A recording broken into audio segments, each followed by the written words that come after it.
organizations across Malaysia. It gives me great pleasure to welcome all of you here today for B.E.A.C.C.H webinar on fixing Malaysia's forest laws. I will be the moderator for today's webinar. Malaysia is blessed with some of the most biodiverse habitats in the world, and we are ranked as one of 17 mega diversity countries in the world. In today's webinar, we will be giving an overview of forest laws in Peninsular Malaysia, Sabah and Sarawak, and also focusing on safeguards to prevent forest reserves from being excised, covering recent amendments to the National Forestry Act 1984 that increased public consultation and whether these amendments went far enough. Looking at other conservation laws that come into play when protecting the forests and the need to streamline the public consultation process. And the final part is proposing further amendments to enhance the safeguards. We are honored and excited to have with us today our two speakers, Dr. Teck Win Lim, Managing Director of Rescue, and Ms. Tewa Lingam, lawyer and legal advisor to Sabah Alam Malaysia and the Consumer Association of Penang. I will now pass the session over to Cik Siti Fatima. She will be going through the agenda for today, and as well as she will be speaking about the housekeeping rules. Over to you, Siti. Thank you very much. Assalamualaikum and a very good morning. Welcome everyone.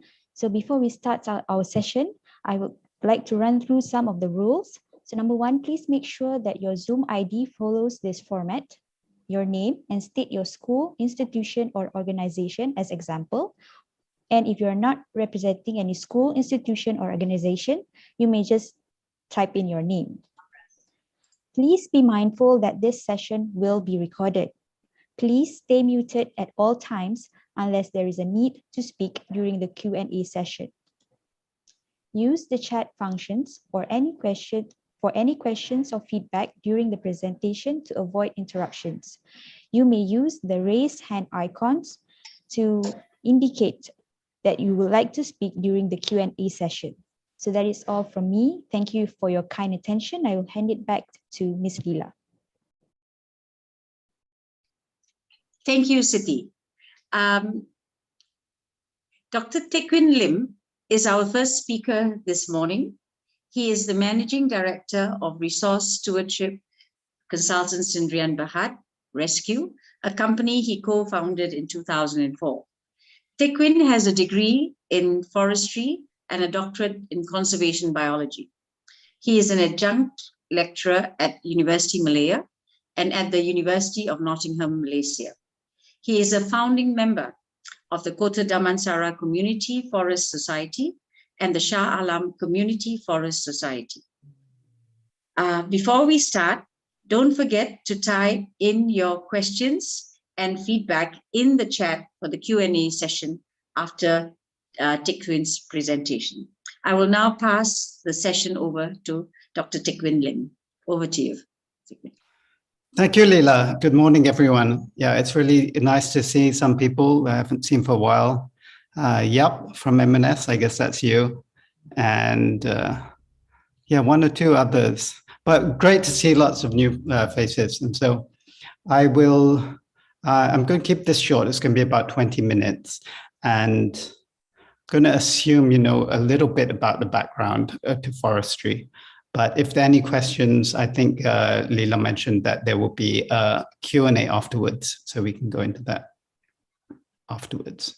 All right, so you know a little bit about me, and so I'll jump right into the presentation if I can. All right, so the context about where we want to go. I mean, why forest law is important? Well, we have, as a nation, we have committed to keeping most of our land under forest cover. And that commitment has been repeated.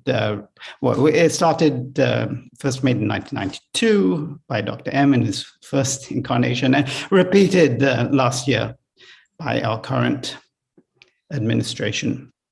So that's more or less a consensus of where we want to go, right? So where are we at the moment?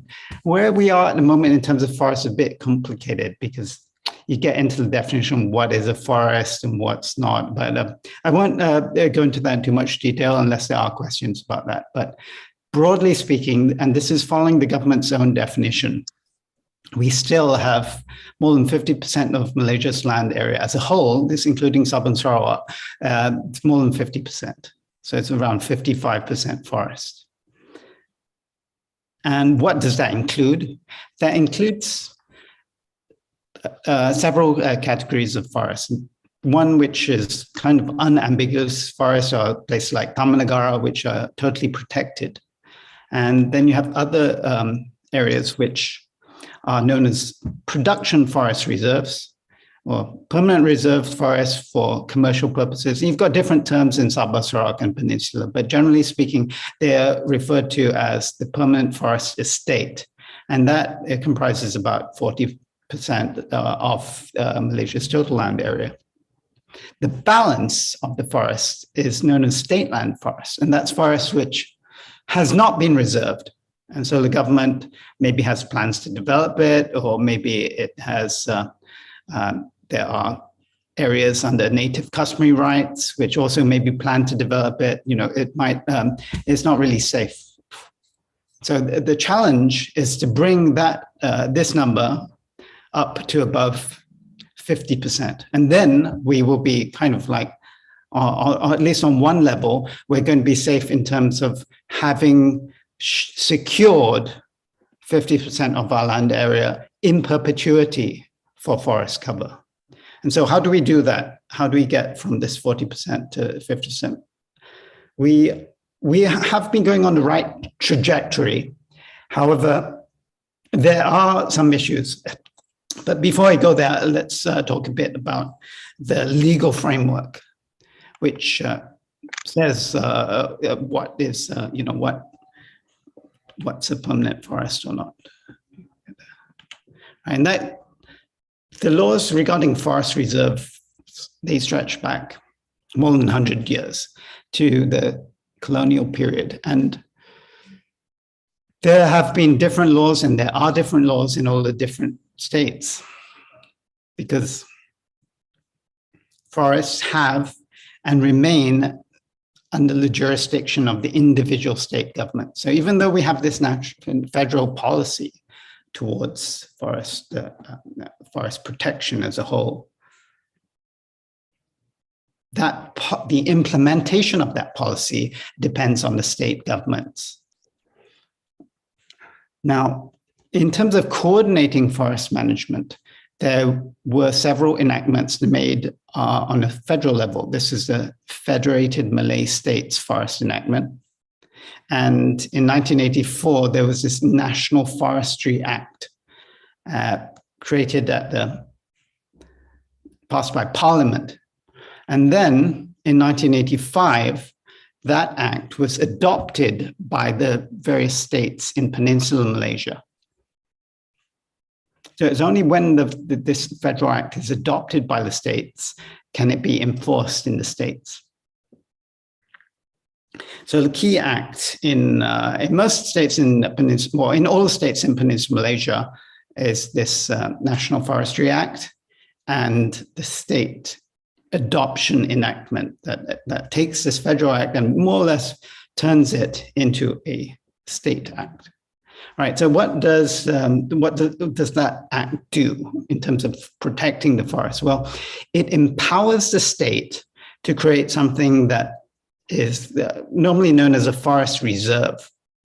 The specific language varies a bit from state to state, but you can see here that, all right, in this case in Selangor, and this was in 1907 or 1909, following the 1907 enactment, they created something known as a reserved forest. So a forest reserve, reserved forest, permanent reserve forest, hutan simpan, kekal, all of those terms refer to more or less the same thing, which is a forest, an area of land that has been set aside as a forest in perpetuity. So that can be created. The enactment allows the state government to create these more or less at any time. But there's a requirement in that once they issue a proclamation that an area has been reserved as a forest, they also need to publish a notification in the state government, the official government newspaper, which is known as the Gazette. And this is an example of a notification of the constitution or the creation of a forest reserve. And this, as I mentioned, was done in more than 100 years ago in an area in Selangor. Right, so if the state is allowed to create these forest reserves, then the state is also allowed to get rid of them. And the legal term for getting rid of a forest reserve or cutting out part of a forest reserve is excision. So the forest laws also allow the state government to excise the reserves. And the National Forestry Act more or less allows the state to excise these reserves at any time without any prior consultation with the public. The date of the proclamation of the excision, which is down here,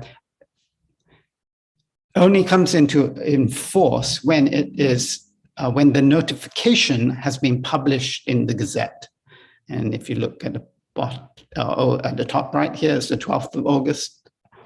This is the date of the notification, that the date it was published.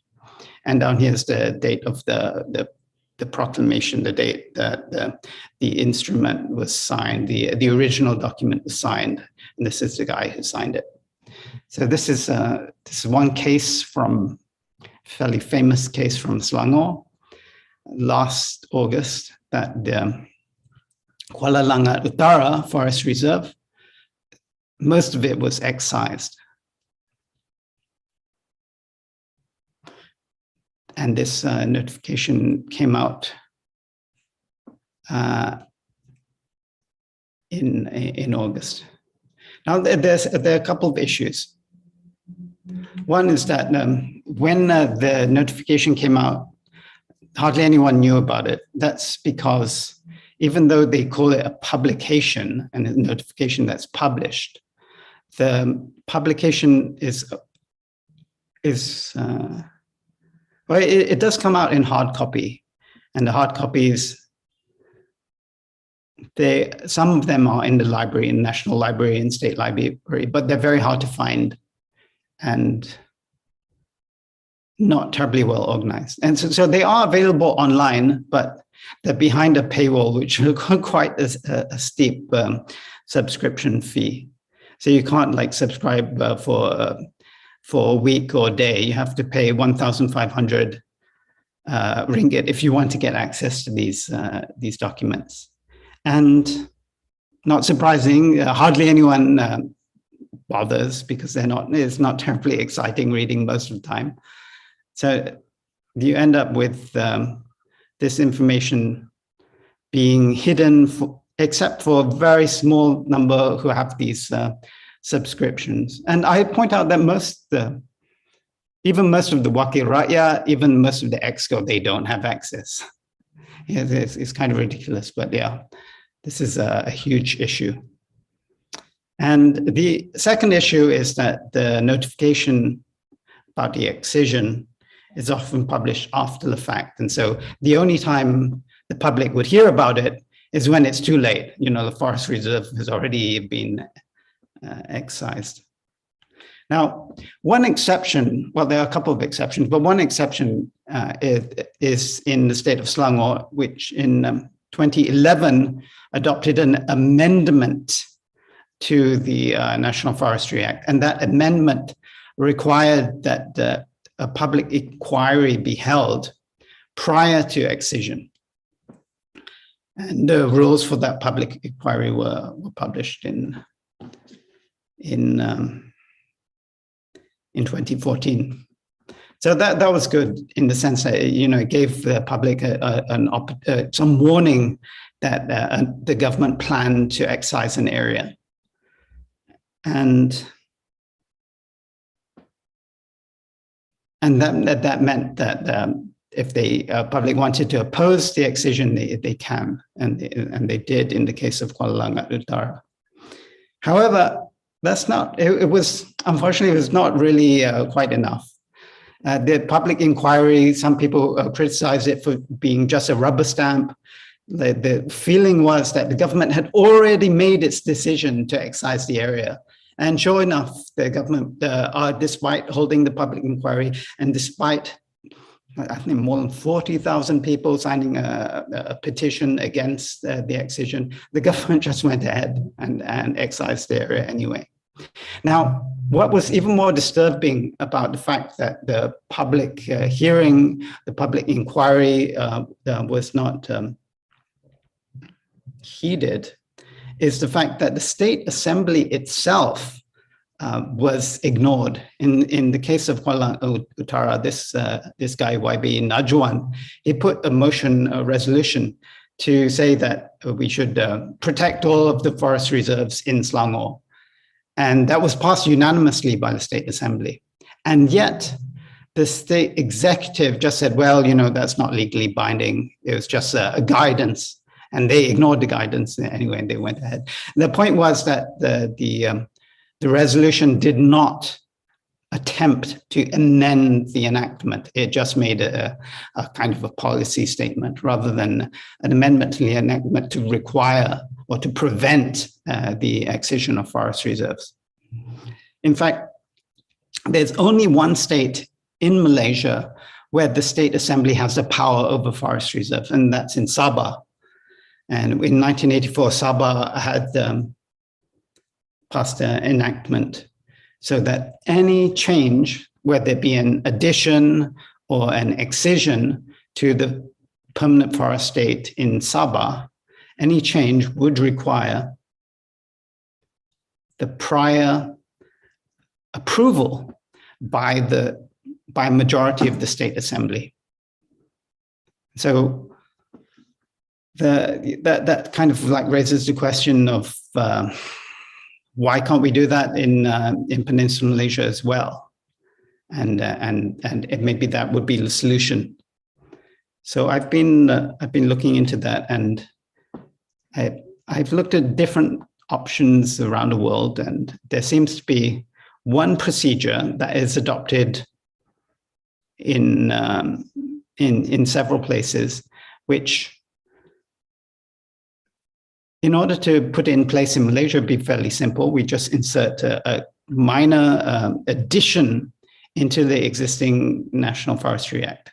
And that addition, I'll read out the whole thing.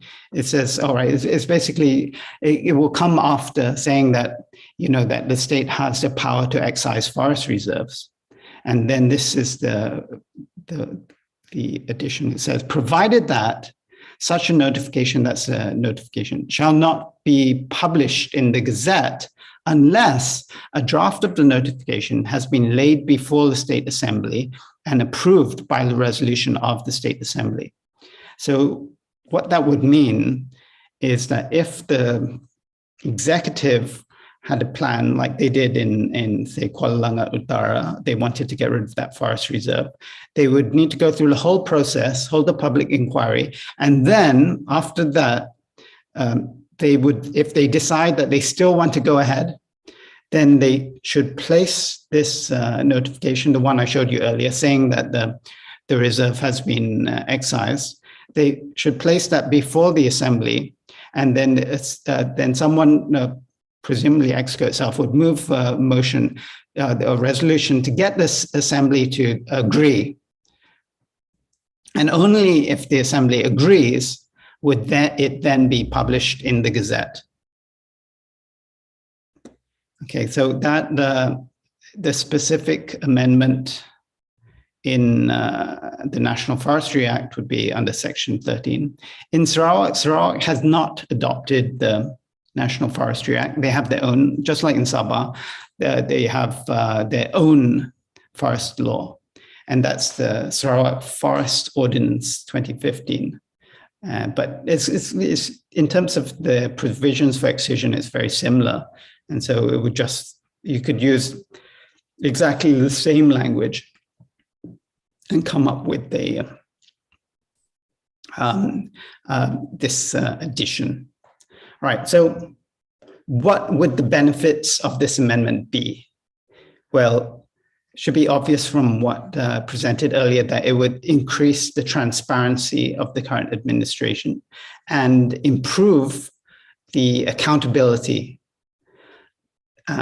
What's maybe not so obvious is that this amendment would make it would relieve pressure on the executive to excise areas. It would reduce the power of lobbyists, because at the moment, if a lobbyist wants to develop an area of forest, they just really need to go and put pressure on the Menteri Besar. And if the Menteri Besar agrees, then it's going to go ahead, because the Menteri Besar normally has the power to steamroll things through. And so by putting it in the hands of the assembly, then that lobbyist would somehow need to get a majority of the assembly, which is much harder. So that's quite important. And the other thing it does is, at the same time as removing the power of lobbyists, it increases the power of the ordinary members of the Dewan Undangan Negeri, the Wakil Rakyat. And thereby, vicariously, it allows the public to have more power over what happens, because, you know, at least in theory, in a democracy, your Wakil Rakyat should be representing what you, the public, want. Right, so that's basically it. I think it's quite a lot to take in, but I'll be happy to answer questions. But yeah, in conclusion, at the moment, our forestry laws, apart from Sabah, do not offer sufficient protection for forest reserves. And a minor amendment would give the state assemblies the power to protect the forests. Right, so thank you to Trees for organizing this, and to Beach as this wonderful acronym, but yeah, for the coalition for organizing this series of webinars. All right.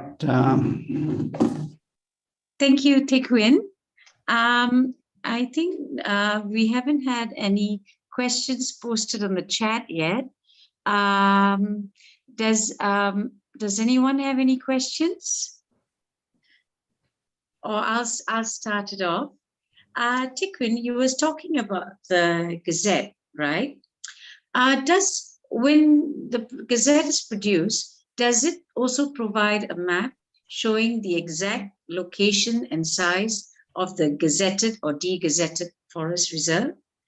Yeah, good question. So if you have a look at this example here, this Gazette notification, it refers to the schedule. It says the area that is described in the schedule. And so if you go down to the schedule here, it says the district where it is, and it mentions a plan number.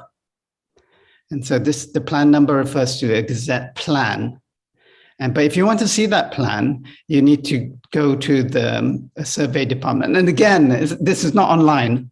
You have to go and get a physical copy from the survey department. But that's the system. And so the plan itself, no, the plan itself is not published in the Gazette. Sometimes it is, but very rarely. Most of the time, yeah, you have to. Yeah, it's a good system, but it's quite outdated, and it's not. Yeah. So you would say that there's a need to update the system to keep up with the times, because everyone is now going towards online access and getting everything from the internet. Yeah. But the thing is, in this case, when it comes to the Gazette, you not only have to buy the Gazette, you also then have to go to the survey department to actually get the plan. And, and would you be able to get it there, or would you be allowed to get it? Yeah. If you have access, you will. Huh? Yeah. All right. Yeah, but having said that, you get the plan, and then what? Because the plan is a black and white survey document, and you can see that plan. I should have shown a copy here, but you see that plan. It's very hard to locate because that plan isn't on a map. It's just a naked plan. It's a bare plan without a reference point for most people. It won't have show any roads. It won't show any of the location of the taman. You need a professional to project that plan over on top of a map so you could figure out where the forest is. So this is actually similar to when we have the public inquiry for degazettement in Selangor, because when they put the advert out in the newspaper, and then you go to the forestry department to have a look at the plan, it's quite difficult to, unless you're an expert, to know exactly where the location of that piece of forest reserve. Am I right, Tekwin? We saw that when it came to the EKVE and also for HSKL. So unless you have, like you said, an expert who knows how to put it on an actual map, a lay person would have a lot of problems. Yeah. Right. Annie, you've put up your hand. Would you like to ask your question? Yes, thank you. Thank you, Tekwin, for great information for us to have. Okay, the concern for me, I'm an indigenous person from Sarawak. I'm a Bidayo. And when it comes to this gazettement and degazettement, the concern with the native customary rights land, right? When this land, communal land, is now put as permanent, gazetted as permanent forest, so we lose our rights, to use the land, and the ownership now goes to the state. But the thing is, when it is degazetted, it will not come back to us. We lose that permanently. And I think this is the main concern for us. When, yes, it's nice to have, that we have this permanent forest, but on whose expense? I think this is, the concern for us as well, and when we lose this. So what do you think? How can we go about this? Is there a possibility that, the ownership goes back to the IP, the indigenous people? Thank you. Yeah, thanks, Annie. That's a very good point. That there was one assumption at the beginning, is that the forest reserve is a good thing. And if the forest reserve is being managed in a way which stop local people from having rights in the forest, then maybe the forest reserve is not such a good thing. The question of whether native people can have rights in the forest reserve is a slightly separate question, but I agree that needs to be tackled at the same time. I've given a presentation on this previously, and I'll be happy to give another presentation specifically on how the rights of local communities can be incorporated into forest reserves. In fact, in Sarawak, there is a provision for creating communal forests, but it's very rarely used. And that means that the local people are officially excluded from the forest reserves. Now, your point about this, the rights being extinguished when they create a forest reserve, originally that was not necessarily the case, in that there can be rights that are recognized inside forest reserves. But in 1984, in Peninsular, the new National Forestry Act, it did exactly that. It tries to extinguish all rights inside the forest reserves. Even though rights have been recognized previously, this new act says that, no, from now on, we're no longer going to recognize them. And same in Sabah. The Sabah 1984 enactment makes no mention of the rights of local people inside the forest reserve, even though the older laws did recognize that. So that's an issue for Sabah as well. So maybe the title of this presentation is a bit too simplistic, because simply fixing this issue of excision is not going to be the end of the problems related to forestry in Malaysia. Like I said, maybe this is best discussed in another webinar. But I'll be happy to talk on that, Leila, if all right, something. We will have one. Thank you. Right. Right. The next question, Tekwin, from Rosalie. Does tree cover include oil palm plantations? Yeah, good question. The answer is yes. Oil palm is normally considered tree cover in the definition of, in the international definitions, because oil palms, even though sometimes people say palms are not trees, they are considered agricultural tree crops, because they are above a certain height, and then they have a certain amount of greenery. And so if the oil palm plantation meets the criteria in terms of canopy closure, meaning the leaves, the branches of the palm trees touch one another, and a large enough area, then it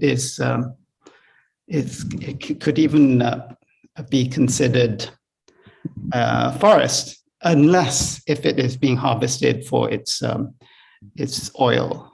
So in some areas such as Africa, the oil palm is native. It's a native palm tree, so it could be even considered forest, not only tree cover, but it's also forest. So it's complicated, but yes, I think Rosali's pointed out. I'm not really sure. Okay, I didn't include it, but that if you look into the detail, the fine print of the National Malaysia Forest Policy that's passed last year, that it's talking about 50% forest and tree cover. And so from that perspective, we are very safe. But yeah. Yeah. Next question from Alicia. What is the process of changing or amending existing forestry laws? Yep. And so the process includes, first of all, you do what we just did, have some NGOs come up with the draft or some recommendation. They put the recommendation to either the individual Wakil Rakyat, and they could move a private member's bill in the day one, or they can put the recommendation to the government, and then the government would study it, and then maybe if you have friends inside the government, then the government would refer it to the State Attorney General, and the State Attorney General maybe will refine the language, and if the EXCO agrees with it, then the EXCO will bring it to the day one as a bill. And if the day one agrees, then it becomes an enactment. But it's slightly more complicated because with the National Forestry Act, what has happened last week is that the Parliament has amended the National Forestry Act. And so now that will form the template for the states to revise their state enactments. And so it's a good thing because that latest enactment includes the inquiries. And so hopefully all the states in Peninsular Malaysia will adopt that. Okay, next question. It's quite a long one. It's from Dalila, and if she understands correctly, states need to adopt the National Forestry Act, NFA, for it to be effective. So does it mean every state has its own state enactment where the provisions is similar to the NFA? She has two questions. I'll wait for you to reply to this first question. Yeah, so what we have here is an example of the state adoption and enactment, and this is in Selangor. I should put down that it's Selangor, but these examples are all from Selangor. So what happens is that after it's adopted by the state, it becomes a state enactment. And then the state's free to make further amendments to it. And so that's what happened in 2011, is that the state made a further amendment to the enactment. And Selangor was the only state to make that amendment. So even though it was based on the federal framework, it was unique in the sense that it had this additional clause inside. And so the states are free to do that. All right.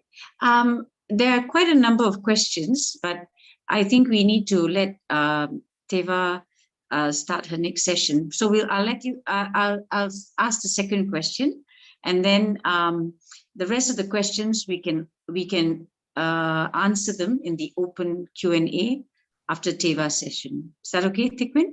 Yeah, I can also reply to some of them in the chat if they're short one-liners. Yeah. Next, is there any action that should be done by the state in case of excise? I mean, does the state have an obligation to replace the excised area? Because I think there's a provision in the National Forestry Act. Yeah, she's right. Dalila is right. There is a provision that says that the area, an equivalent area, should be replaced. However, the wording is not quite tight enough. It says should instead of shall or must, and it doesn't have to be immediate. So you have some states such as Negeri Sembilan who are excising many areas and only replacing with small areas, and so they often replace, but not always. And so this is another loophole in the Act. That there's no deadline. You can do it whenever. Yeah, okay. or you can say, oh, sorry, there's not enough area to replace. Yeah. Her final question is, can the public take legal action or have locus standi over illegal logging or any related forestry crime, maybe under public interest litigation? Yeah, it depends what you mean by public. I think the public at large, it seldom has a locus standi, but normally if you have some local people, such as the Orang Asli, who are affected, then yes, there have been several court cases about forestry-related crimes. Yeah. We have some very interesting questions that I think would be grounds of very good discussion afterwards, Tikwin. And so I'll leave it for the open Q&A session. But I think we would now like to take a photo. Siti, are you ready? Could everyone just turn on your cameras just for a few minutes while Siti takes a photo of everyone? Yes. Can you stop sharing, please? Okay. Thank you.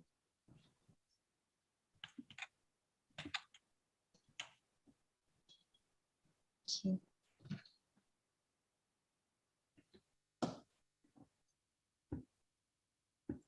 Okay, everybody ready? Smile.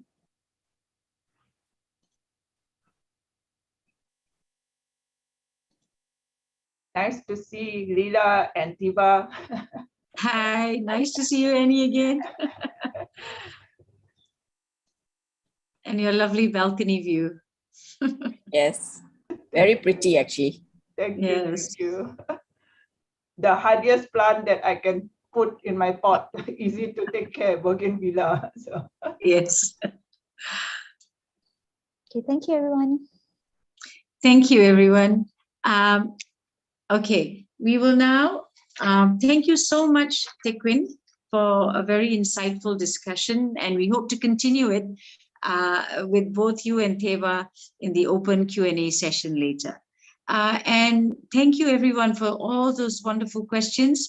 We hope that you will have more questions for Teva after her session. So please, again, put in your questions in the chat, and we'll have a Q&A session just with Teva after this. We will then open the Q&A to both Teva and Tikwin after that. So we are pleased to introduce our second speaker, Ms. Teva Lingam. She is one of the legal advisors to Sabah and Malaysia, SAM, and the Consumers Association of Penang, CAP. Teva is an active public interest lawyer. Her area of work is in environmental, indigenous peoples, and consumer rights. I'll now pass. So just another reminder, do put in your questions in the chat. And I'll now hand over the session to Ms. Teva Lingam. Teva, over to you. Thanks a lot, Leela. Hello and good morning to everybody. I just need to let everyone know that I need to switch off my camera because my internet is not fantastic. And if I'm using the if I'm going to be sharing screen as well, it takes up a lot of bandwidth. So I will come back. You can see my face during the question and answer session. So I apologize right now. So I'm going to start sharing my screen and I'm going to turn off my camera. But in the meantime, I would also like to thank Beach as well as Leela for inviting me to come and speak about how we can fix the forestry laws in Malaysia. Not that we can find all our solutions today, but let's hope we can get a good discussion going. So I have prepared the presentation in a way that's a bit legal, and I'm hoping that it won't be too much of information overload for all of you, but I'm sure between Tekwin and I, we would be able to answer some of the questions or clarify some of the doubts that you have later. But I also have my colleague here, Shamila from SAM, who would be able to take on some of the questions as well for those that especially I have no answers to. Okay, so when we speak about degazetting, the actual legal term is excision of forests, but we usually use the word degazetting because of the what Tekwin had spoken earlier, because it has to be gazetted and it has to be notified in a publication for the public to know.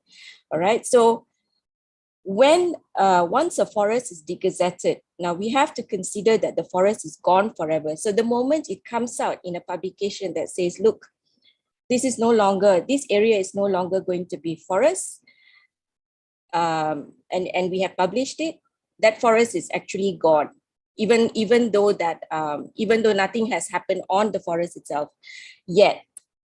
So when there is a proposal to degazette a forest, it comes with a whole set of impacts that need to be considered. This, in the similar way, we would look at impacts for projects that require EIAs. Except here, there is no EIA done when a forest is degazetted. The EIA may only come later. So some of the discussion that are in my slides right now are actually from the previous webinar that we had, where my colleague Shamila had spoken about the legal classes of forests and conservation areas.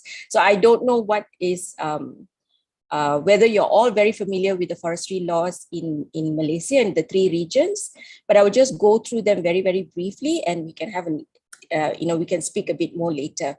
So if you want further references, you can go to the SAM website, and we have all these articles which actually speak about the legal classes and of forests and conservation areas. So you can read them, read about it more there. So very quickly, we have the regional authorities that deal with land and forestry. So we have 3 regions: Peninsular Malaysia, Sabah and Sarawak. So we have the Department of Land and Mines in Peninsular Malaysia that looks after land issue, and the Department of Forestry for forestry issues. And Sabah has its own, and Sarawak has its own as well. In relation to conservation, Peninsular Malaysia has Perhilitan, Sabah has their own, the Department of Wildlife, and they have the Board of Trustees of Sabah Parks, and Sarawak has its own as well, the Department of Forests. And at the same time, we also have the Perbadanan Taman Negara Johor, the Perak State Corporations. This is in relation to the national parks itself. So these are the authorities that run these national parks or look after the national parks.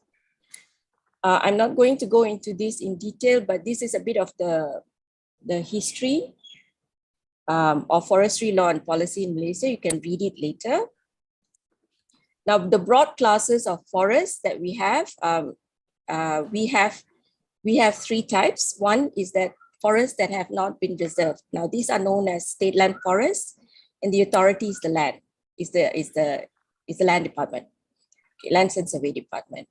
And then we have the forests that have been reserved through a gazetting process, and these are called the production forests and totally protected forests. So for these, forestry is involved, and then for conservation, we have the additional authorities that I explained to you earlier, and Sabah has its forestry, department. And then we also have forested land with a private documentary title. Now, these are very small areas, and these are called alienated forests, and this comes under the jurisdiction of the land, the Lands and Survey Department. Okay, so these are the state land and alienated forests, and they are under the jurisdiction of the main regional laws. So we in Peninsular Malaysia, we have the National Land Code. Sabah, we have the Land Ordinance, and Sarawak, we have the Land Code. And a state land forest can be converted into other land uses without undergoing any degazetting process. So in this sense, it is only very, very minimally protected. Okay. And these are for gazetted forests, where the forests have been reserved through a gazetting process. So once a state land forest has been gazetted, so it is no longer, it would not be under the land authority anymore or the jurisdiction of the Land and Survey Department. It moves to the Forestry Authority, or if it's a conservation area, then it moves to the designated authority under the appropriate law. Now, these are the different classes of forests. The National Forestry Act is both a forestry and a conservation legislation. So you will see here how a permanent forest reserve forest has been defined. So it has been defined into different classes, and this is for Peninsular Malaysia. So the one is in red is a production forest, and if the state does not gazette the functional classes, so you see B to L, if they do not gazette it, then they continue to remain as production forests. And then you also have the conservation legislation, which is under the what do you call that? The Department of Wildlife Perhutanan, where you have some of these legislation, which is the Wildlife Conservation Act and as well as the National Parks Act. Now, these are the different conservation laws in Peninsular Malaysia. So you have all these enactments. I'm not going to go through them. You can read them later. So we have different conservation laws and legislation in Peninsular Malaysia alone. And this is for Sarawak. So for Sarawak, we have for Sabah, sorry. So for Sabah, we have the Sabah Forest Enactment, we have the Wildlife Conservation Enactment, and we have the Parks Enactment. And for Sarawak, we have the Forest Ordinance, we have the Wildlife Protection Ordinance, as well as the National Parks and Nature Reserve Ordinance. Okay, quickly to go into the general weaknesses. Now, one of the weaknesses that we see is that we don't have a legal definition for forests. That is one. The second one is, as what Tekwin had touched earlier, the public consultation process. There are some flaws to it. And although we have, and this is good news, that we have this component of public consultation, a public inquiry infused into the new, into the Act right now, into the Peninsular Act, yeah, right now. There are still, room for improvement. We can continue to improve it, and we have to see how we can refine it further. And the third issue is on the access to information. And I think I saw some question on the access to information on the chat box earlier. Now, within our statute itself, when we speak about forests, the term forest, yeah, that is not legally defined. There is no clear definition. So our statutes don't have it. The National Forestry Act defines what is a closed forest, meaning a forest that is not open to the public. So all permanent reserve forests are closed unless the authorities have stated otherwise. So you can see here, these are the definitions that we can find under the National Forestry Act. So they have a definition for closed forests, for forest harvesting plan, forest management plan, forest produce, forest road, forest offense, forest officer. So these are the main definitions, but apart from that, there is no one clear definition of what exactly a forest is, okay? And then for Sabah and Sarawak, under this, the forest ordinance in Sarawak, these are the definitions where they look at communal forest, forest offense, etc. And under the Sabah Forest Enactment, we have this similarly, we have forest offense, forest officers, and the other definitions, but again, no definition for forest or to explain what are the characteristics of a forest. Now we have what is called the National Classification and Definition for Forests. So KETSA, okay, the KETSA has put this puts this classification out, and this is what they use when they report back to the FAO, the Food and Agriculture Organization. So this definition is actually adapted from the FAO 2020 definition with some modifications. So you can see here forests, the way they have defined forests is that land spanning more than 0.5 hectares with trees higher than 5 meters and a canopy cover of more than 30% or trees able to reach these thresholds in situ. Does not include land that is predominantly under agriculture, including rubber plantation or urban land use. So, and this particular definition has also been the FAO definition has actually been referred to in the Convention on Biological Diversity Treaty as well. So if you look at our definition, the national definition, this is what they define it: forest, other wooded land, and other land. Okay, but the problem is the compendium of environment statistics for both 2020 and 2021, and that's the statistics that's usually we can actually download it and have a look.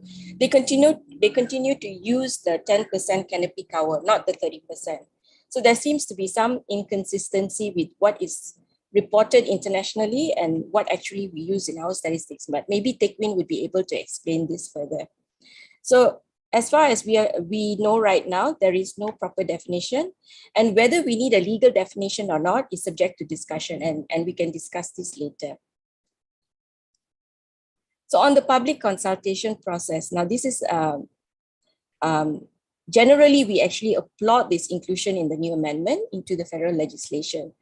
But we need to understand that the National Forestry Act is just one piece of legislation which governs Peninsular Malaysia only. Sabah and Sarawak have their own, and they are under no obligation to include, to adopt these amendments into their own legislation.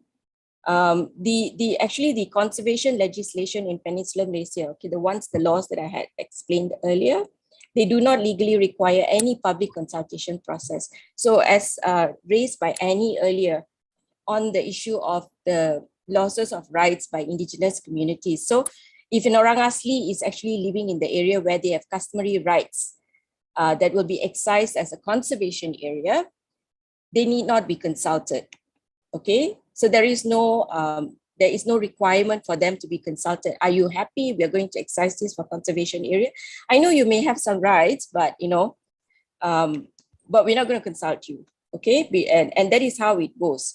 Although Section 10 of the Aboriginal Peoples Act, it states clearly that Orang Asli can continue to reside in any area declared to be a Malay reservation, a reserved forest or game rivers, based on the condition prescribed by the state authority. So generally, under the law, we don't have a public consultation process when areas are excised for conservation area, but administratively, the authorities will allow Orang Asli to continue residing there as long as you follow some of the conditions that they have put forth.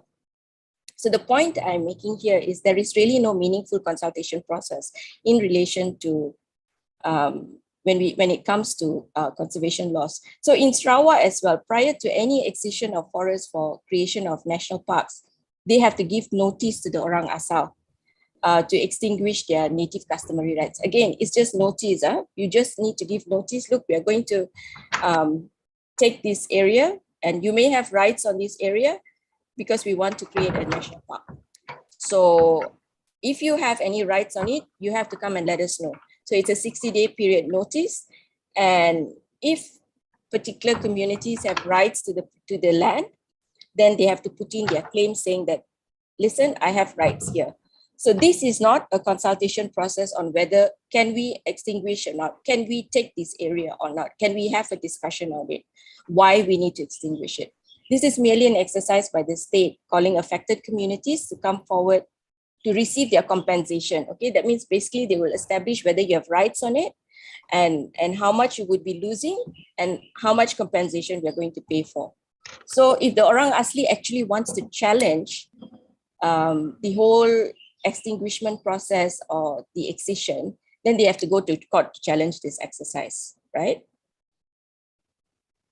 So, and another issue about the public consultation process. Now I come back to the National Forestry Amendment itself, the whole new amendment. Now, what happens is that the devil is really in the details. How will the procedures for the public consultation process look like? So we need to have these procedures. Now, Selangor has this process under the public inquiry rules, but there are also weaknesses within this process. And we have seen this especially in the Kuala Langat North Forest Reserve case. Now, all of you may be familiar with that. And many of you actually went for the whole hearing. I personally didn't go for it, but you will be able to speak a little bit more during the discussion. Now, the publication of the notice itself. Where was it published? The notice period, how long notice period was given? The place where the hearing was held, it was somewhere very far away, not accessible to everyone. The number of people who were allowed to attend. The non-disclosure of the technical committee report when requested. The lack of response to every one of the comments that were submitted. And there were thousands of comments that were submitted and thousands of objections. And no one knew if they had their comments were taken in seriously. And yet, despite this, the Selangor government degazetted the forest. So where was the meaningful public participation process? So these are some of the details that really need to be spelled out after this. So now that we have put in the public inquiry process inside the main legislation, the procedures need to be set out, and it need to be set out very clearly how we are going to go with this public participation process, public inquiry process. The next one is on the access to information. Now, we all know that we have difficulty obtaining documents from authorities, and many a time there is a lack of transparency, and the public have to comb through documents to obtain relevant information. So, and they're not put up in a place which is easily accessible to everyone. So you heard Tekwin talking about the gazettes, and that's just one of it, where if you want to look for a particular gazette, and even if you pay the 1,500 ringgit per year and you go on eWarta to check for a gazette, it's so difficult to find information. And I personally can attest to this because I spent hours looking for information on the website. And even with Selangor having the Freedom of Information enactment, people still get their genuine requests rejected without proper reasons. And of course, in Sarawak, and our friends in Sarawak can actually attest to this, access to information is a perennial problem. Now, how do we then get past this? Okay. So quickly on the possible reforms. Now, these are some of the possible reforms that I've put forth. Now, the first thing is definition of forests. Maybe we need to have a larger discussion on what is forest and what should not be included in the definition of forest. But the larger discussion is in the sense that do we need to define it? Because there is also there are also people who have said that if we define forests, then there may be loopholes, and we don't want that to happen. So we just keep it as is. But the thing is that right now, without a clear definition, there seems to be inconsistency in terms of what do we see as forests? How do we count? How do we report back internationally? So all of these, we need to be able to, bring them all together. And we need to have a space or place where we know for a fact, okay, for Malaysia, this is our legal definition, or this is a definition that we are going to adhere to. So for this, we can discuss it during our discussion session. But maybe one way of doing this is that maybe we can define forests not to include certain categories. So that is one way of looking at it. The next possible reform that we can look at is improvements to the public consultation process with adequate rules. Now, better rules that will spell out the notice period, where it should be published, including online, social media, etc. How the consultation would take place. Would it be by way of public hearing? How would the hearing be? Where would it take place? Whether it's accessible to everyone. And this is where every aggrieved person should be allowed to attend, and not just, systematically say, oh, only you can, this class of person can attend, you cannot attend, only NGOs can attend, etc. So it has to be transparent. You should allow everyone to attend, whoever has an issue with it. And every objection needs to be recorded, given a response in writing, and whatever decision that is made by the technical committee, okay, the discussion during the technical committee process, it should be shared. And the public needs to know why their responses or objections were not valid. And at the same time, they also need to publicly announce the degazettement on social media and not wait until somebody asks a question in the Dawn or the press before we know that the forest was degazetted. So these are some of the possible reforms, or what needs to go into the rules itself, because after this, we will need to push the federal government to actually come up with rules on how this inquiry process would look like. And of course, they would probably look at the Selangor, the way Selangor is done, but that too needs to be improved. The next one is the implementation of free, prior and informed consent. And I say this because we actually need clear guidelines on this. At this point, Malaysia is a signatory to UN DRIP. And we speak so much about free and prior informed consent, but we don't have clear guidelines on it. And when there are public consultation processes involving indigenous communities who depend on the forest or whose customary territories include the high forest, we need to have this process included in all our legislation, whether it's conservation or whether it is our forestry legislation. So this is something we need to discuss further as well. The next is to enact the Nationwide Freedom of Information Act. And as you all know, this is a much needed act and it needs to be enacted quickly. And we need to ensure that the public can have access to information and as well as to the documents as well. So this is something we really, really need. But in the meantime, because this is going to take a long time, maybe the next possible way of looking at it, or the next possible thing that could be done, is to include a provision and procedure within the National Forestry Act for the obtaining of information and documents by the public. Now, this can be done. So we can draft something and put it within our National Forestry Act so we can access information. And finally, on the issue of policy itself. Now, and this is also up for discussion. States should formulate policies of 30% retention of forests, and this should be reflected in all development plans. Selangor has this, so that and this is actually reflected in the development plan in Selangor. So as what Selangor has done, other states should also be doing this, that I want to retain this many percentage of forests, and that whatever policy that has been made, that has to be reflected in all the development plans so that they don't touch existing permanent reserve forests and they don't excise it unnecessarily. And as we know that, we are looking at how bad the climate is right now and how the losing of our forests is exacerbating the situation. So this is something that we really need to push for. And these are just examples of legal definition of forests from other jurisdictions. So you can see from Cameroon, Nepal, Cambodia, India, they have some definition for it. For example, Cameroon, Nepal, and India, they have it within their legislation. India does not have a definition under their statute, but they have case law which says that forest must be understood according to the dictionary meaning. And then they go on to use the Collins Dictionary and the Shorter Oxford Dictionary, etc., to give the definition of a forest. And we also have other progressive legislation, perhaps, like Austria has a definition for forest. And then their law also has a definition for what should not be deemed to be forests. US has stated that land at least 10% occupied by forest trees of any size or formerly having had such tree and not currently developed for non-forest uses. So that's their definition of forest. Vietnam has a very nice, not nice, but it's an interesting forest definition as well. So you can read all of this in when this is shared later. I think this is all I have right now, but I would love to have a real good discussion with all of you. I'm sure you have other possible reforms as well.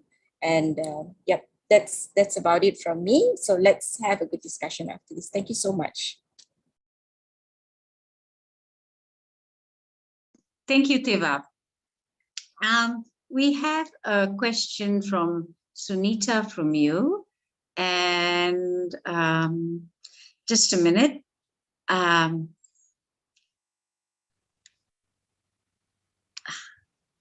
Sorry, there are quite a number of questions in the... Okay, her question is, if we do not define the forest, could we push for conservation of the forest and its conservation within an intergenerational as well as precautionary right framework? Would that help? Okay, I'm just trying to get to the question so that I can put on. Yeah, right. It's towards the end. Yes. It's the fourth question from the end. Yes, I agree with you, Sunita. Now that we don't, at this point, we don't have that. So we should be pushing for this discussion.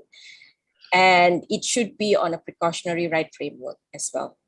And of course, that would help. And you say, then again, if constitutionally we do not define this principle, would it be viable?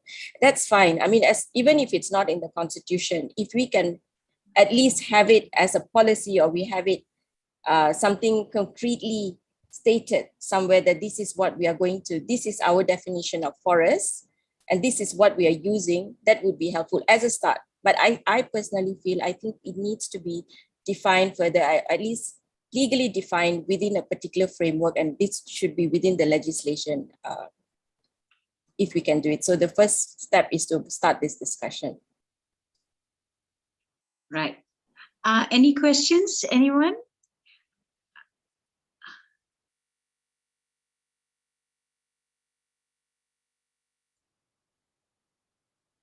Can I respond to something? Mm-hmm. Okay, I'm just saying, yeah, so Surin raised a point privately about the latest amendments, the ones last week. And I mentioned that they have incorporated the need for a public inquiry.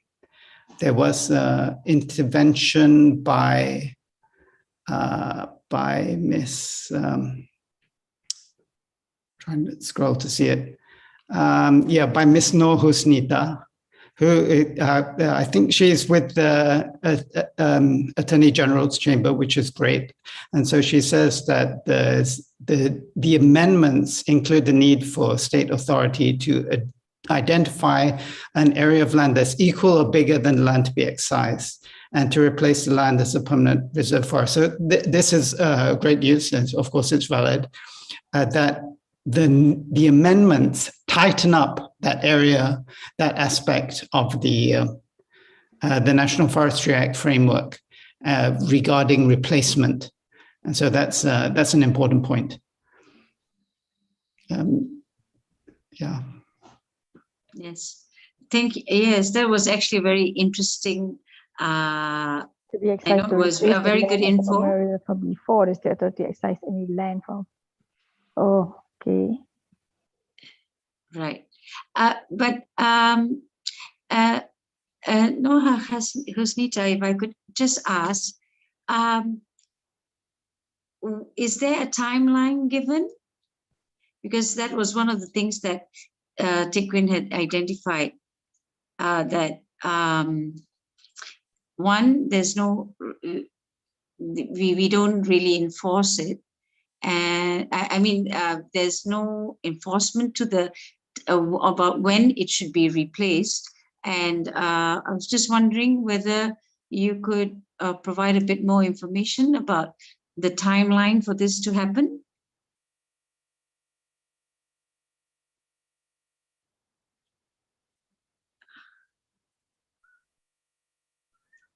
While we're waiting for a response there, can I respond to Shamila's question? Right, please do. All right, so Shamila asked, can the two speakers comment about the effectiveness of national physical plans, structure plans, and local plans, etc., in the forest protection and as a preventative measure against degazetting? And I would say this is a great question, and the answer is they provide zero protection, almost zero. I think maybe Tiva would have some nuanced response to that. See, the fact that we have this within our development plans, and the plans itself is lower because they are gazetted. So in actual fact, the state government will have to follow what is within the physical plan, and that's why you see right now there are challenges to these structure plans, or to the content within the structure plan itself, or for some of these projects, because within the structure plan or any development plan, the state has actually stated that, okay, we intend to do this, we intend to keep forests at this amount, or we will not develop this particular area, and they go ahead and do it. Most of the time, the state go ahead and do it, and they don't follow even what is within the development plans. And the problem is the communities have to challenge this. But I would like to stress that these development plans are actually law, and they would have to follow it. And if at all these are flouted, then we need to bring the state government to bring them to task, actually. So, I mean, Tekwin is right. Many times it's not followed, and then later they can go and revise it. But it doesn't mean that it is not effective in a way that that is not effective, because like I said earlier, it is something that needs to be followed. If I can respond to Surin's question, he asks also where the replacement of the forest reserve is concerned, there's no mention about the quality or the forest type of the replacement forest. Yeah. So that's a valid point. In the case of Kuala Lumpur Utara, the Selangor state government explicitly came out and said, look, we are going to replace it with area of forest that's the same forest type. It's a peat swamp forest, and it's even better quality than the area. So that was something that they did in response to public pressure, but it is not a requirement in the law. Similarly, in Sabah, they have a policy which is not only no net loss in area, but it's also no net loss in biodiversity. And so in Sabah, they have this policy which they have also been putting into practice, in that when they replace an area of forest that has been excised, they try and find an area of equal, if not greater, biodiversity as well as area. Of course, that's challenging because measuring biodiversity is a lot harder than measuring area, but it's good that we have that in the Sabah forest and I think biodiversity policy, but it is not yet in the National Forestry Policy, and it's not yet in the National Biodiversity Policy. So this idea of no net loss in biodiversity is something to push for, but it's not in the law at the moment. Right. Tekwin and Teva, sometimes you find that both federal and state governments, or one of the state excos, issues a statement saying, like you just mentioned in the case of Kuala Lumpur Forest Reserve, that they were going to replace it with forests that were of better diversity, things like that. But they don't follow through with data supporting that. It's a statement, and we're just supposed to assume that it's true. But but you don't normally find it supported by data that it's actually better value forests. How did they determine that it's better value forests and all that? Any comments on that? Yeah, of course, the devil's in the details. And so, yeah, implementation would be difficult. Yeah, I kind of mentioned as well that measuring biodiversity is something which there are procedures for doing it, but there are no, I think we probably need a new act, an entirely new act, a Biodiversity Act, and then we can have regulations under that act how to measure biodiversity. Okay. I have a few questions here. There has been a bit of publicity regarding some of the current forested areas in Bukit Cheraka. And SACF has actually been asking for the gazettes of the degazettement.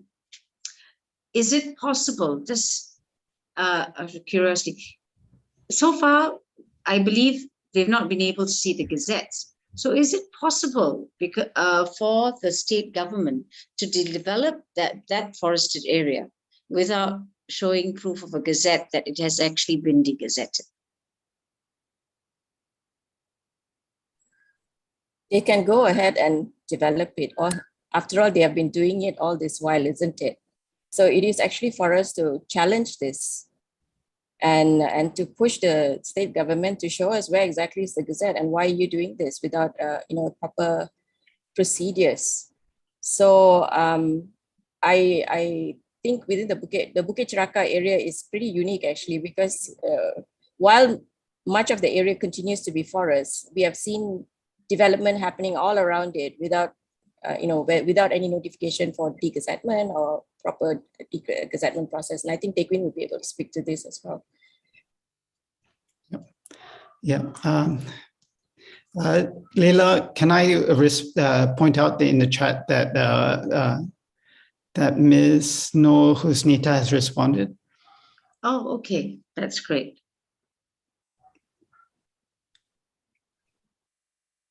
In fact, can you do you want to read it out, or shall I read it out? Yeah, if you could read it out. Okay. All right. She says, under the proposed amendment, the notification shall be published together for the gazetted area and the degazetted area. So it's a back-to-back thing.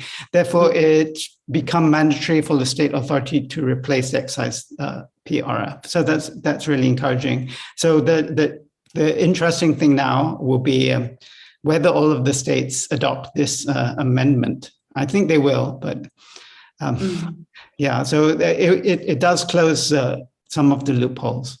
So it's a good thing. Yes. And,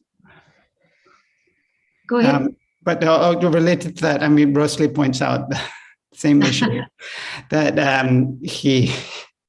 I was too kind to the Selangor government. He says the Kuala Langat Utara forest to be degazetted, well, was degazetted, was supposed to be replaced with, and it was replaced with 3 separate pieces of forest, and not all of them were peat swamp, and definitely not of the same quality.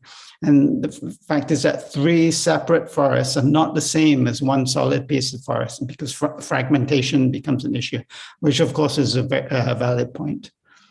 So it could be an equivalent area, but it's made up of many tiny pieces, and none of them is big enough to allow wildlife to survive. But wouldn't you say that having this public inquiry process has actually allowed more discussion, more transparency, and allowed different stakeholders to come in and give their point of view, to come up with a better understanding of the issue and how important it is to conserve that particular area as a forested area. In the case, for example, just looking at Kuala Langat, looking at Bukit Cheraka now, because the public, the scientists, the CSOs, the different stakeholders are aware of the importance, of the intention of the state government. We immediately jump in and try to start providing information that it's important, the information to provide evidence, I would say, and data supporting our contention that it should be conserved as a forested area. So this public inquiry process does help give more transparency. Do you agree with that?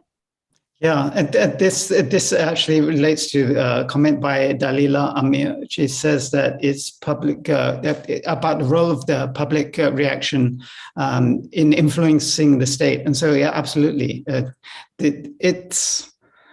I'm really optimistic about the state of this country generally, because a lot of people don't share the view. They are critical of the government, but I think a lot of the criticisms come from the fact that the government has been more transparent, both in state and federal level, and so that allows issues to be surfaced which in the past were not visible. And so it's a very good trajectory. It's a very good trend. Right. Well, the fact that we have these public inquiry processes, and not just under the National Forestry Act, but also in other pieces of legislation is really very helpful. But I think the Kuala Langat case itself, I mean, it's a very good case study, because that was what that launched a lot of discussion on the forest, and it has actually brought about many people talking about not just KLNFR, but also forests in other area. And then, we hear that there is this amendment, that we are having these amendments put into the National Forestry Act. So I think that, this is actually a first step, and we just need to continuously follow up, and we need to make sure that, when we are talking about public inquiry, that we improve on the way in which the public inquiry is done. And we can also take a leaf from the other jurisdictions where they've got very strong public inquiry processes, how we can do it here and how we can do it successfully. So it is very, very good. And the fact that we have the public raising so many issues right now, and not just in relation to forests, but also in relation to other destructive projects, this is something that is that should be encouraged, and we need to have more people coming out to speak about it. And just to answer Dalila, yes, the public can actually challenge what the state is doing. The issue about locus standi in Malaysia has been expanded, so which means that in those days you would have to be an affected party to be able to bring a case. Today, you don't have to show that you are an affected party. You just need to show that if you are affected in a particular way, or you have to be a community living in the particular area to be able to say that you're an affected party. But that is no longer the case today. So anyone and everyone can bring a case to challenge the government or to challenge a particular decision, as long as you can show how you have been aggrieved by that particular decision. So we have seen it in a number of cases right now. And so this is another expansion to our jurisprudence here. Right. Alicia has a question. How much power or influence do local councils have in designating urban forests in their area of jurisdiction? So at the moment, they have no power to create forests, forest reserves. This is a problem that local government is appointed and has quite limited power over land. The local government does influence zoning, and for example, if there's an area of state land, they could zone it as a cemetery, or they could zone it as a public park. But if they zoned it as a forest, then they would be giving it to a state agency. Effectively, they would be giving the management to the forestry department, which is a state agency, which is separate from the local council. And so normally they would not do that. There are some exceptions. For example, Bukit Gasing, it has been, it was created, I'm not sure exactly, maybe Surin knows, but it's created under the land, I think the land laws and not the forest laws. So it was a rubber plantation, and they've been allowed to regenerate. And so you go there today, it seems like a forest, even though if you look at the big trees, they're rubber trees. And so it's kind of, it's not a forest reserve in the sense that it's not under the forestry department. It's under the local government. It's under the Petaling Jaya City Council. So it can be done, but it's quite rare, and it's not. It doesn't really have the status as a forest in the sense that I think I explained earlier. The permanent forest is yeah, these kind of like Bukit Gasing. I'm not sure whether it'd be considered a permanent forest or not.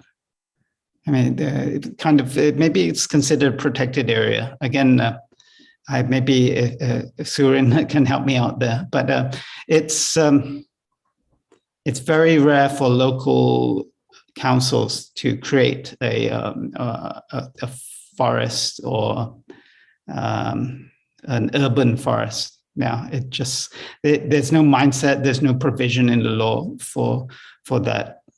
In fact, I was just talking to someone about this yesterday.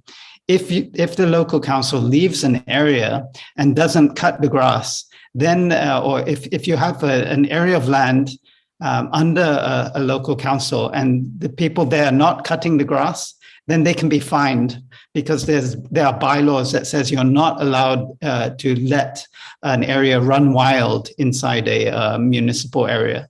So that's a problem, of course, if you want to encourage wildlife or create a forest. Okay.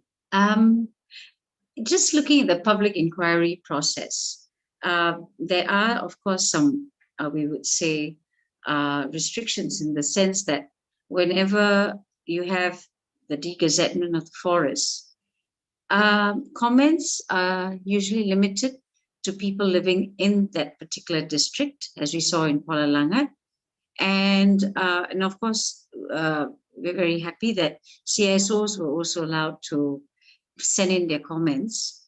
But the problem is when we then had the public inquiry, it was again limited to those who objected and who were in the, who objected and who lived in the same district. But because of, I think, the number of comments, they picked and chose who could attend the public inquiry. And two, it was also the very short notice that everyone got with regards to the public inquiry, to the meet. And some people got it a day before, some people got it on the day itself, and some got it after the actual inquiry. So there was a lot of, I would say, a lot of unhappiness about the way it was run. But during the inquiry as well, they had actually, I would say that it's been steadily improving, because we've been attending quite a number since over the last 10 years. And I would say it has steadily improved compared to what it was 10 years ago.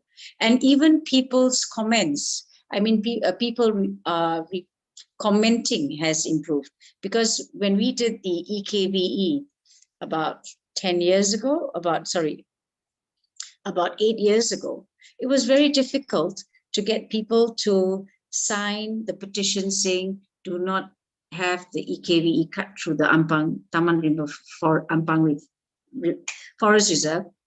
In fact, they said it's better to cut through that than go near their houses. But I don't think you will see that happening again, because people have begun to realize the value of our forests and the value of keeping them intact, right? So, but you also have the problem where when you have the public inquiry, it's held, but you don't have access to the report that is then sent on what was said and what was the decision that was made, right? The recommendations and all that. And even when we asked under the FOI, this was rejected. So these are some of the shortcomings of the present public inquiry, just to get people's, to raise some awareness on it. And I think, and like I had mentioned before, when they said that they wanted to de-gazette the forest, you had this little map, and the size, and that was it. So you have to go and do your own research, and you have to do it within a month.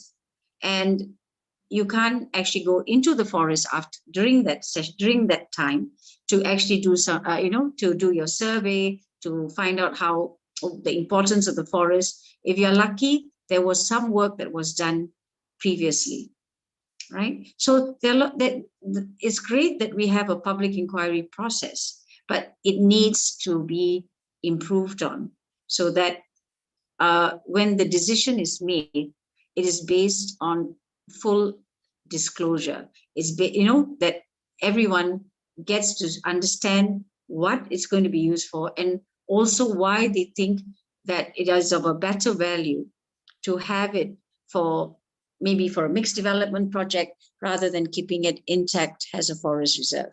So that's one thing.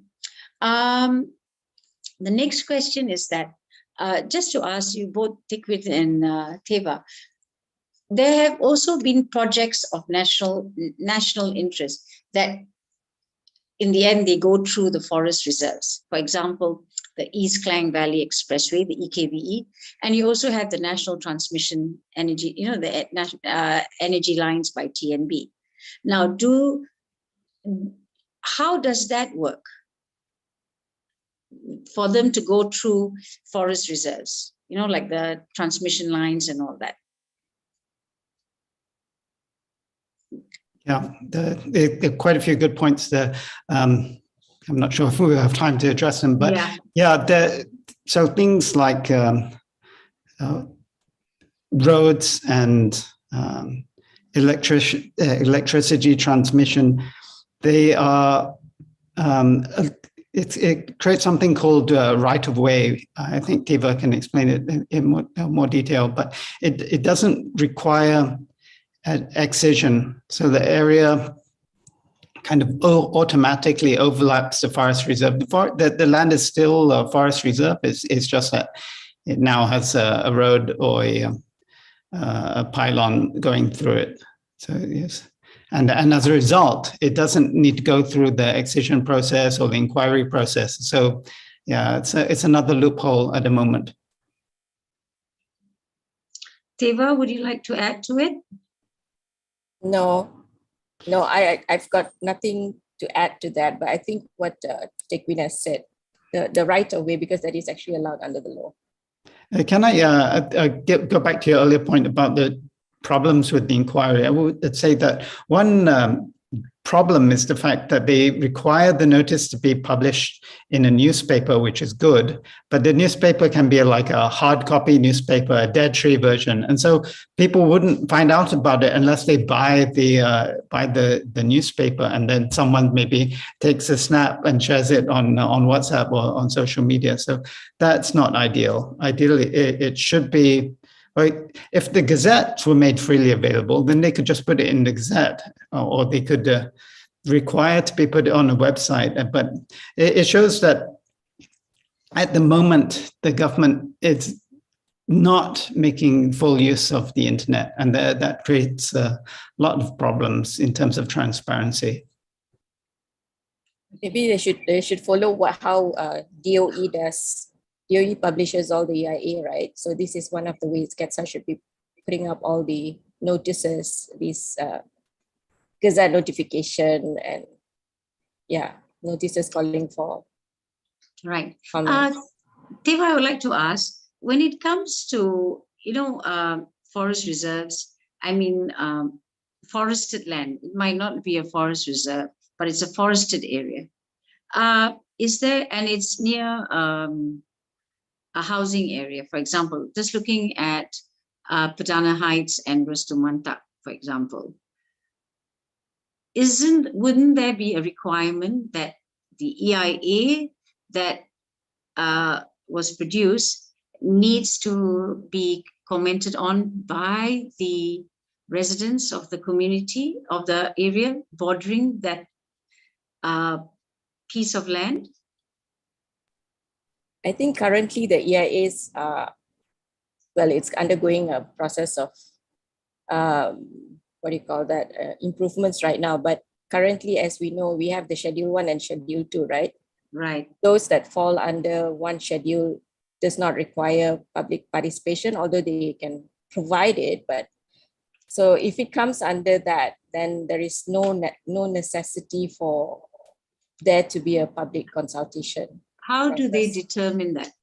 I think that's my question. How do they determine, because they're so close and they have impacts on Perdana Heights, for example. But at the same time, even though the residents have been asking for they were not involved in the whole process. And despite many attempts by the residents to ask from the developer and from DOE, they have not been able to get access and to a copy of the EIA. They're allowed to go to the developer's place and look through. They're not allowed to take photographs. They have to write everything by hand. They even had the same experience in DOE. They were told they were not allowed to take out their phones and they had to write everything by hand. So where's the transparency in it? It's affecting their homes, and they need to know what has actually been approved and what is the possible impact that it has on their houses and all that. So I think because these are some of the other things that impact communities. And this is I'm just talking about Bukit Ceraka because it's something that we know, but I'm assuming that this is also affecting a lot of communities across Peninsula, Sabah and Sarawak. I mean, we've read a lot of comments by our participants about the concern that they have in Sarawak about the logging and the impacts on the community as well. So I think this is another shortcoming. What do you say? Definitely, when you're talking about EIS, that's another webinar altogether where we have to go in and discuss about the shortcomings there. But yeah, even for the EIS, I think many of us have actually raised this, loads and loads of CSOs, NGOs have actually raised this with the DOE and on the flaws of the current act right now when it comes to EIAs. And yes, communities have no access to it. EIAs are very technical. They are in developer's office. You have to go and see it. You can take pictures. You have to buy it, and it's thousands of ringgit. Most likely you can't afford it unless everyone puts their money together. But a lot of the times the EIAs would depend on what kind of project it is and how big the project is, the project size is. And based on that, it would be dependent on which schedule it falls under. So if it falls under the fact that it's a smaller project, or it hits like it's 1 hectare less than, for example, 50 hectares or 500 hectares, then it doesn't require an EIA. So there are a lot of shortcomings in relation to the EIA process itself that really we need to look into and have that changed. But I think, to be fair to the DOE, they are working on this and they are trying to improve the process. So we have seen a lot of improvements in the past. In relation to Sarawak, I'd just like to comment, at least for for Peninsular Malaysia, public consultation process is a mandatory requirement. In Sarawak, it's not.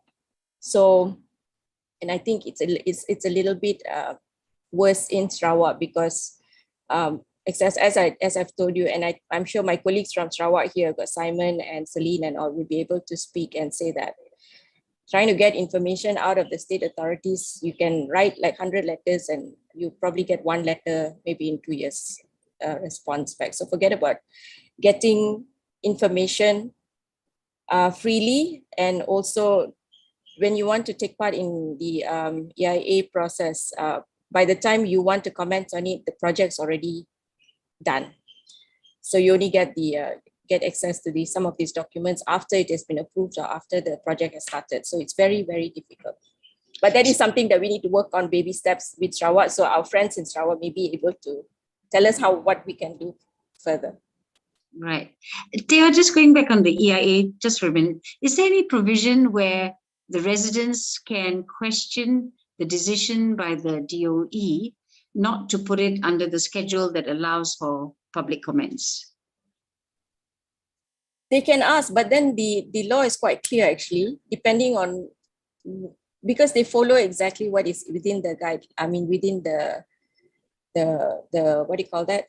Yeah, within the regulations. So they can definitely ask the DOE for a copy. But if the DOE turns around and says, sorry, we can't give it to you, but it's the developers, then either they have to go and buy it, or they have to find ways to get it. Because they have requested to buy as well, and I think they didn't get it. But mine is, can they question the decision of the DOE? Yes, of course, they can question. They can question, they can put in their comments, they can even challenge it if they want to as well. Okay. And I think that's something that residents are not aware of, because half the time also they only know about the development if the EIA is not open to public comments, is when the developer actually comes in with his machines. Am I right? Okay. All right. We have a question from Jerome Law. How vocal are our politicians regarding deforestation issues?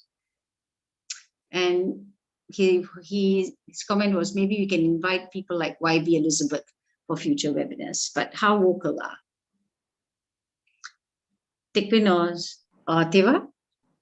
I think within Selangor itself, we have got a few good adons who have been pretty vocal about forests.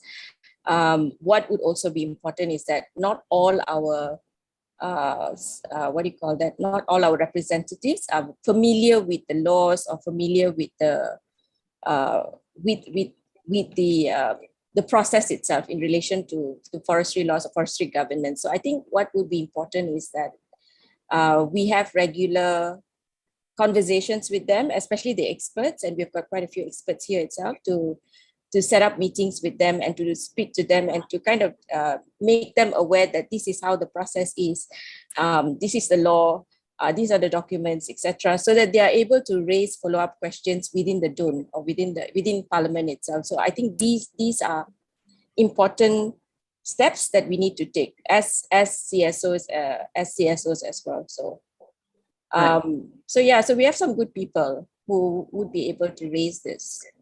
Right. Tekwin, do you have any comments on that? Yeah, it would be great for Beach to invite politicians to future webinars. Yeah, it would be very good. Right.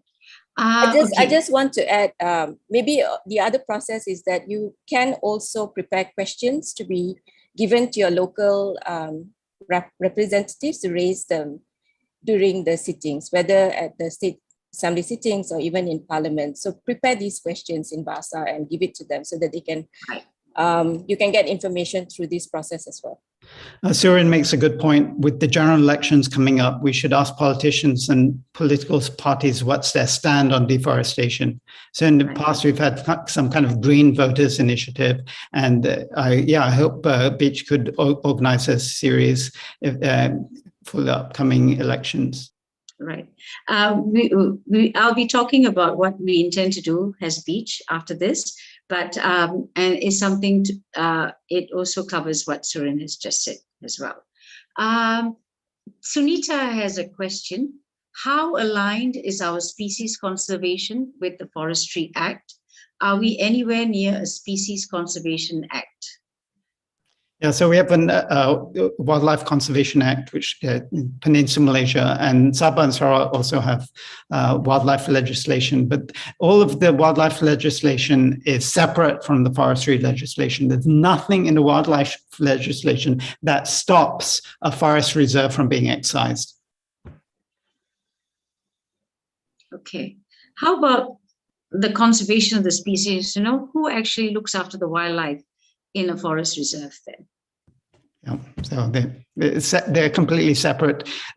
In Peninsular Malaysia, the wildlife legislation is federal. In Sabah and Sarawak, they have state level legislation, but again, that legislation does nothing to stop deforestation inside a forest reserve and does nothing to stop a forest reserve from being excised. Right. Okay. I just want to make a point very quickly, and maybe Tekwin may be able to answer this as well if I've got it wrong, because in relation to when a particular forest reserve is gazetted, so we have it as a gazetted permanent reserve forest, but there can also be gazette for a wildlife reserve within a permanent reserve forest. Now, when they de-gazette this permanent reserve forest, most of the time, the wildlife reserve gazette or the wildlife reserve that has been gazetted doesn't get de-gazetted, or we don't see it. Then what happens? So some areas are double gazetted, but only de-gazetted once. So this is also another issue that we need to take up. Right. Okay. There seems to be quite a number of issues we have to take up, but it's been a really interesting discussion, and I think we've got a lot of information, and we would really like to thank everyone who's been also giving us their input through the information and input through the chat as well, and bringing up certain things. Before I start, Tekwin, do you have anything you would like to say? No, yes, thank you very much for this opportunity. I'm happy to see so many people turned up. And one final point. Will someone asked earlier, and it's also my question, will the recording be made available? Yes, it will be made available on YouTube. Okay. We'll inform everybody who attended via email once it's up. Right? Teva? No, I just want to say thank you. So nice to see so many of you on a Saturday morning, and you could be doing something else, maybe going hiking or something. So yeah, so it's really lovely to have all of you here. So and also to learn from your questions as well. Thank you so much. I would like to really thank Teva and Tekwin for coming today as speakers and for providing so much of information and for the knowledge that you've shared with us. Thank you so much. And also so many of you that are here today as well for providing the information as well. B.E.A.C.H, before we go, B.E.A.C.H, we have been running a few webinars on the forests. And now that we understand quite a lot of the issues and we want to work on this, we are going to set up a dedicated group, a core group, to start working on our strategy and what needs to be done to come up with a framework. And we would like to invite those who are here today. You can either join as your organization or as an individual to come and join us in this. And if you are interested, Siti, if you could just put in our email address, please just email to trees.malaysia@gmail.com to indicate your interest and that you would like to join us as part of the core group. Okay, B.E.A.C.H, we open we are open to everyone coming in, and we believe that we all need to start working together, collaborating together. It doesn't just have to be CSOs. It can be anyone. So long as you want to protect our natural resources, so long as you want to protect our forests, please do join us. And we'll be so happy to get your perspective of what needs to be done. Thank you, everyone. And I think it's been a really good webinar, and I'm amazed at all the questions, and we look forward to seeing you all at our next webinar next week. Thank you, everyone. Bye. Bye.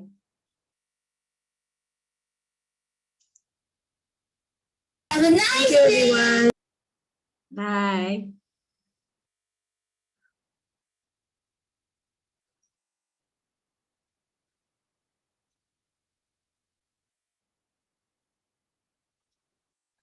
Leela, do you need me to stay? No, you can go. Okay, all right. I'm going to end it now. Okay, Bye, bye. everyone. Bye.